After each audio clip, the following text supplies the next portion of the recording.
കരൂർ അതെ, അതിന്റെ CCTV ദൃശ്യങ്ങളൊക്കെ തട്ടകമാണ്. കൃത്യമായി തന്നെ സൂക്ഷിച്ചു വെക്കേണ്ടതുണ്ട് എന്ന ആവശ്യമൊക്കെ ടിവിക്ക് ഉന്നയിക്കുന്നുണ്ട്. സൂരജ്, ഇതിലിപ്പോൾ കോടതിയുടെ ഇടപെടലൊക്കെ നേരത്തെ ഉണ്ടായിട്ടുള്ളതാണ്. ഈ റാലികൾ നടത്തുമ്പോൾ ശ്രദ്ധ വയ്ക്കേണ്ടതാണ് തുടങ്ങിയ കാര്യങ്ങളൊക്കെ പണ്ട് കോടതി തന്നെ പറഞ്ഞിട്ടുള്ളതാണ്. ആ കാര്യത്തിലൊക്കെ TVKക്ക് വീഴ്ച പറ്റിയിട്ടുണ്ട് എന്ന വിമർശനവും ഇപ്പോൾ ഉയർന്നു വരുന്നുണ്ടോ? പ്രത്യേകിച്ച് ഇതിൽ 10,000 പേർക്ക് അനുമതി ചോദിച്ചു എന്നതാണല്ലോ പോലീസ് രാവിലെ നമ്മളോടൊക്കെ പറഞ്ഞത്. അവരതിൽ ഉറച്ചു നിൽക്കുകയും ചെയ്യുന്നുണ്ട്. അല്പസമയത്തിന് വാർത്താ സമ്മേളനത്തിലും ഒക്കെ അത് പറയുന്നുണ്ട്. പക്ഷേ എത്തിയപ്പോൾ അതിനേക്കാളൊക്കെ എത്രയോ ഇരട്ടിയിലേറെയാണ്, 1,00,000 ഒക്കെ കടന്നുള്ള ആൾക്കൂട്ടമാണ് അങ്ങോട്ടേക്ക് എത്തിയത്. അങ്ങനെയൊക്കെയുള്ള കാര്യങ്ങളിലെല്ലാം ഇത് എന്തുകൊണ്ട് ഇങ്ങനെ സംഭവിക്കുന്നു എന്നുള്ളതാണ്. പോലീസ് വീഴ്ച ഉണ്ടായിട്ടുണ്ടോ എന്നതിലുമൊക്കെ അന്വേഷണം നടക്കേണ്ടതുണ്ട്. പോലീസ് പറയുന്നത് അങ്ങനെ ഉണ്ടായിട്ടില്ല, കൂടുതൽ പോലീസുകാരെ വിന്യസിച്ചിട്ടുണ്ട് സാധാരണ ഗതിയിൽ നിന്നും എന്നുള്ളതൊക്കെയാണ്. അപ്പോൾ അങ്ങനെയൊക്കെ ഉയർന്നു വരുന്ന വിമർശനങ്ങൾ എന്താണ് ഈ ഘട്ടത്തിൽ, സൂരജ്? അനുജ, വിജയുടെ ഈ റാലിയുമായി ബന്ധപ്പെട്ടുകൊണ്ട് ആദ്യം ഈ റാലി തുടങ്ങിയ സമയത്ത് തന്നെ അന്ന് സംസ്ഥാന സർക്കാർ പോലീസ് ഇതിന് അനുമതി നിഷേധിച്ചതാണ്. പിന്നീട് മദ്രാസ് ഹൈക്കോടതി അടക്കം വിജയ് സമീപിക്കുകയുണ്ടായി. ഇതിൽ അന്ന് കോടതി തന്നെ ചൂണ്ടിക്കാണിച്ച ഒരു കാര്യമുണ്ട്. അതായത് ഇത്തരം വലിയ പരിപാടികൾ സംഘടിപ്പിക്കുന്ന സമയത്ത് അവിടെ ഏതെങ്കിലും തരത്തിലുള്ള കാഷ്വാലിറ്റീസ് ഉണ്ടായാൽ അതിന്റെ ഉത്തരവാദിത്തം ആരേറ്റെടുക്കും? അന്ന് കോടതി തന്നെ വാക്കാൽ ചോദിച്ചതാണ്. അതെല്ലാം നിലനിൽക്കെയാണ് 10,000 പേരുടെ പരിപാടി സംഘടിപ്പിക്കാൻ ഈ കരൂരിൽ അനുമതി തേടുന്നത്. അവിടെ പക്ഷേ ഈ 10,000 പേർക്ക് തന്നെ സംഘടിക്കാൻ കഴിയുന്ന ഒരു സ്ഥലമാണോ എന്ന് നമുക്ക് തന്നെ സംശയം തോന്നിപ്പോകുന്ന ഒരു ചെറിയൊരു പ്രദേശമാണ്. ആ പ്രദേശത്താണ് 10,000 പേർക്ക് സംഘടിക്കാനുള്ള അനുമതി തേടുന്നത്.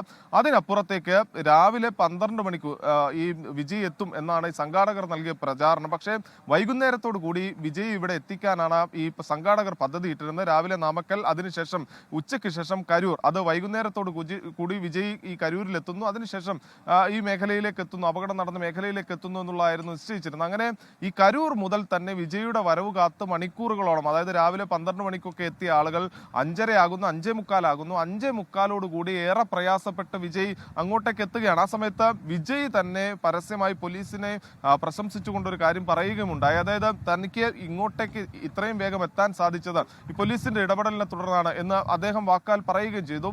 അങ്ങനെ അവിടെ വിജയ് എത്തുന്നു. പക്ഷേ ആ സമയത്തുണ്ടാകുന്ന ക്രൗഡ് അത് എത്രമാത്രമെന്ന് വിജയിക്കോ അല്ലെങ്കിൽ ഈ സംഘാടകർക്കോ കണക്ക് കൂട്ടാൻ കഴിയുന്നില്ല. ഈ ആംബുലൻസ് ഒക്കെ പോകുന്ന സമയത്ത് വിജയ് പരിഹസിക്കുന്നു, വളരെ ലാഘവത്തോടു കൂടി കാണുന്നു. അതിനുശേഷം ഒരു 9 വയസ്സുകാരിയെ കാണാതാകുന്നതോടുകൂടിയാണ് ഈ സ്ഥിതിഗതികൾ മാറുന്നത്. വിജയ് തന്നെ ഈ ഒരു 9 വയസ്സുകാരിയെ കാണാനില്ല, നിങ്ങൾ സഹായിക്കണം സഹോദരങ്ങളെ എന്ന് പറഞ്ഞുകൊണ്ട് അവിടെ ഉണ്ടായിരുന്ന ആളുകളോട് ആ കുട്ടിയെ കണ്ടെത്താൻ പറയുന്നു. തൊട്ടു പിന്നാലെ ഈ താഴെയുള്ളവർ വെള്ളം ചോദിക്കുമ്പോൾ ഈ വാഹനത്തിൽ നിന്ന് വിജയ് തന്നെ കുറെ വെള്ളത്തിന്റെ ബോട്ടിലുകൾ താഴെ കിട്ടുകൊടുക്കുന്നു. അപ്പോൾ ഈ വെള്ളമൊക്കെ വാങ്ങാനായതായി, അതായത് 12 മണി മുതൽ ഒരു തുള്ളി വെള്ളം പോലും കിട്ടാതെ ഇടം വലം തിരിയാൻ പറ്റാതെ നിൽക്കുന്ന ഒരു ജനസമൂഹമാണ്. അവർക്കാണ് ഈ കുപ്പിവെള്ളം എറിഞ്ഞു കൊടുക്കുന്നത്. ഇതോടുകൂടി കുപ്പിവെള്ളം എടുക്കാനൊക്കെ ജനം ഇങ്ങനെ തിരിയുന്നതും ഒക്കെ ആ ദൃശ്യങ്ങളിൽ നമുക്ക് വ്യക്തമാണ്. പക്ഷേ അതിനുശേഷം ഇതൊരു പറഞ്ഞറിയിക്കാൻ കഴിയാത്തൊരു തിക്കിലും തിരക്കിലേക്കും കാര്യങ്ങൾ പോകുന്നു. പോലീസിന് അവിടെ ഉണ്ടെങ്കിൽ പോലും പോലീസിന് ആക്ട് ചെയ്യാൻ പോലും കഴിയാത്തൊരു സാഹചര്യത്തിലേക്ക് കാര്യങ്ങൾ പോയി എന്നുള്ളതാണ് പോലീസ് പറയുന്നത്. പിന്നീട് ഒരു ഭാഗത്ത് ലാത്തിച്ചാർജ് പോലും അരങ്ങേറുന്നതിന്റെ ദൃശ്യങ്ങളുണ്ടായി. അതായത് ഈ കരൂരിന്റെ പ്രധാന പാതയോടൊക്കെ ചേർന്ന മേഖലയിൽ തമ്പടിച്ച ആളുകളെല്ലാം ഈ ലാത്തിച്ചാർജ് ഒക്കെ നടത്തി പോലീസ് അവിടെ നിന്ന് ഓടിച്ചു വിട്ടതിന് ശേഷമാണ് ഈ രക്ഷാപ്രവർത്തനം പോലും സാധ്യമാകുന്ന ഒരു സ്ഥിതി ഉണ്ടായത്. രക്ഷാപ്രവർത്തനത്തിനൊക്കെ വൈകിയിട്ടുണ്ട് എന്നൊക്കെയുള്ളത്, അങ്ങോട്ടേക്ക് എത്തിപ്പെടാൻ പോലും പറ്റാത്ത തരത്തിലേക്കുള്ള ആൾത്തിരക്കായിരുന്നു. ഒരു പാതയാണ്, ഒരു റോഡാണ്, അവിടെയാണ് ഇത്രയും അധികം ആളുകൾ തിങ്ങിക്കൂടിയത്. സൂരജ്, ഇതിൽ ഏറ്റവും പ്രധാനപ്പെട്ട ഉയർന്നു വരുന്ന മറ്റൊരു ചോദ്യം, ഇപ്പോൾ അദ്ദേഹത്തിനെതിരെ തൽക്കാലം നടപടി ഉടൻ ഉണ്ടാകില്ല, അറസ്റ്റ് ഉണ്ടാകില്ല എന്നൊക്കെ പറയുമ്പോൾ പോലും എന്താണ് TVKയുടെ ഭാവി, എന്താണ് വിജയ് എന്ന രാഷ്ട്രീയ നേതാവിൻ്റെ ഭാവി എന്നുള്ളത് ഇനിയിപ്പോൾ ഉയർന്നു വരുന്ന ഏറ്റവും പ്രധാനപ്പെട്ട ഒരു ചോദ്യമല്ലേ സൂരജ്?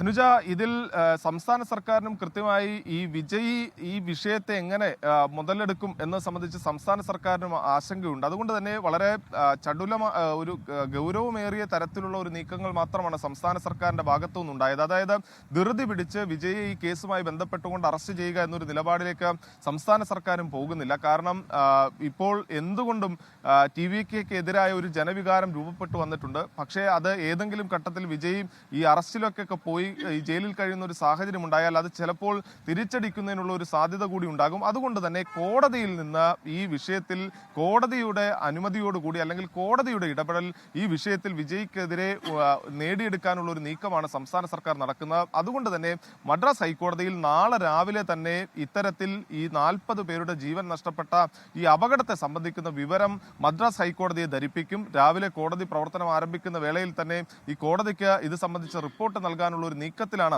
സംസ്ഥാന സർക്കാർ ഉള്ളത്. അതുകൊണ്ട് തന്നെ ഈ വിജയിയെ കോടതി നിയമത്തിന് മുന്നിൽ അല്ലെങ്കിൽ നീതിന്യായ വ്യവസ്ഥയ്ക്ക് മുന്നിൽ പ്രതിക്കൂട്ടിൽ നിർത്താൻ സർക്കാർ തീരുമാനിക്കുന്നു. മറുവശത്താകട്ടെ വിജയിയെ സംബന്ധിച്ചും പാർട്ടിയെ സംബന്ധിച്ചും ഈ പൊതുസമൂഹത്തിന് മുന്നിൽ തങ്ങൾക്ക് എതിരെ ഒരു അവമതിപ്പുണ്ടാക്കുന്ന തരത്തിലേക്ക് വിഷയങ്ങൾ പോയി എന്ന യാഥാർത്ഥ്യം അവർ ഉൾക്കൊള്ളുന്നുണ്ട്. അതുകൊണ്ട് തന്നെ ഇതിനെ പ്രതിരോധിക്കാനുള്ള സകല മാർഗങ്ങളും അവരും ഉപയോഗിക്കുന്നു. പോലീസിനെ തന്നെ ഈ വിഷയത്തിൽ മറുതലക്കലിൽ പ്രതിക്കൂട്ടിൽ നിർത്താൻ ഇവർ ശ്രമിക്കുന്നു. അതിന്റെ ഭാഗമായിക്കൊണ്ട് നാളെ ഉച്ചയ്ക്ക് ശേഷം മദ്രാസ് ഹൈക്കോടതിയിൽ പ്രത്യേക ഹർജി തന്നെ ഈ വിഷയത്തിൽ സമർപ്പിക്കാനുള്ള നീക്കത്തിലാണുള്ളത്. പ്രത്യേകിച്ച് നേതാക്കൾക്കെതിരെ നരഹത്യാ കുറ്റം ചുമത്തിക്കൊണ്ട് കേസെടുക്കുന്നു.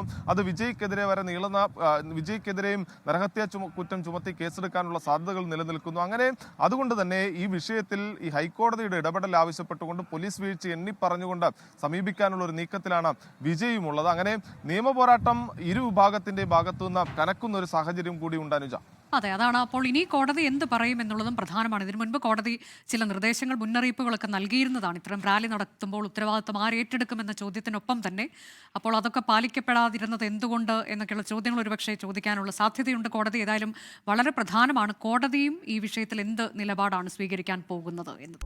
ലോകത്തെവിടെയായാലും ഏത് സമയത്തും 24 വാർത്തകളും ഓഗ്മെന്റഡ് റിയാലിറ്റി പാക്കേജുകളും എക്സ്പ്ലെയിനറുകളും വിശദമായി കാണാൻ ഞങ്ങളുടെ യൂട്യൂബ് ചാനൽ നിങ്ങൾക്ക് സബ്സ്ക്രൈബ് ചെയ്യാം.